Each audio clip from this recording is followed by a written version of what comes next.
બનાસકાંઠા જિલ્લામાં કાંકરેજ તાલુકાના મુખ્ય મથક સિહોરી પાટણ હાઈવે પર ટ્રિપલ અકસ્માત સર્જાયો।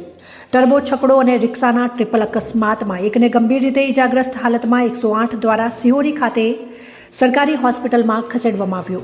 વાત કરવામાં આવે તો આજે સિહોરી પાટણ રોડ પર ટર્બો છકડો અને રિક્ષાના ટ્રિપલ અકસ્માતમાં એકને ગંભીર રીતે ઇજાગ્રસ્ત હાલતમાં છકડા ચાલક અને અન્ય એક વ્યક્તિને ઇજાઓ પહોંચી હતી। સ્વિફ્ટ કાર અને ટ્રક ચાલક બંને ફરાર થઈ જતા ઇજાગ્રસ્તને ઇજાગ્રસ્ત હાલતમાં સારવાર અર્થે ખસેડવામાં આવ્યો હતો। સિહોરી પાટણ હાઈવે રોડની આ ઘટના બની હતી।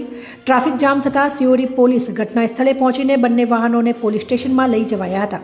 જોકે છકડા ચાલક મહિપતસિંહ ચમનસિંહ વાઘેલા ઉંમર 48 વર્ષ, રહેવાસી ઉણ, ભાવાભાઈ રામાભાઈ ઉંમર 45 વર્ષ, બંને રહેવાસી ઉણ તાલુકો કાંકરેજ જિલ્લો બનાસકાંઠાવાળા, જેઓ વાસણ ભરીને જઈ રહ્યા હતા ત્યારે સિહોરી પાટણ હાઈવે રોડ ઉપર આવેલ વિદ્યુત બોર્ડ પાસે આ ઘટના બની હતી। ટ્રિપલ અકસ્માતમાં લોકોના ટોળે એકઠા થયા હતા, જેમાં ટર્બો ચાલક અને સ્વિફ્ટ કાર ચાલક બંને વાહનો મૂકીને ફરાર થઈ જવામાં સફળ રહ્યા હતા, જેમાં એક વ્યક્તિને વધુ સારવાર અર્થે પાટણ ખાતે ખસેડવામાં આવ્યો હતો, જેમાં હાથમાં ફ્રેક્ચર અને માથાના ભાગમાં ઈજાઓ પહોંચી હતી।